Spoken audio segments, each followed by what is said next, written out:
Ever wondered how to make your photos look like they were actually there?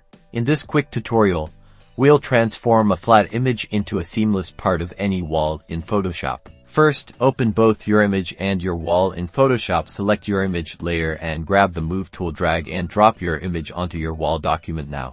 We need to get it in the right place. Use Edit greater than Free Transform. Hold down Ctrl or Command and start dragging the corner handles to match the perspective of the wall.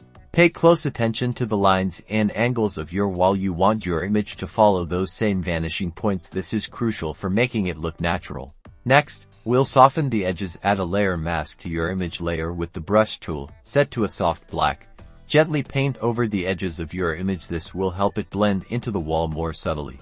Now for the magic touch, blending modes. Change the blending mode of your image layer from normal to multiply. See how it immediately starts to interact with the wall texture. To make it even more convincing, we need to match the lighting. Select your image layer and go to Image greater than Adjustments greater than Brightness. Contrast slightly. Lower the brightness and adjust the contrast to match the shadows and highlights of the wall. For more precise lighting control, add a curves adjustment layer and clip it to your image layer. You can subtly darken or lighten specific areas to mimic how light would realistically fall on your artwork. And there you have it, a realistic integration of your image onto any wall using Photoshop's powerful tools. Happy editing!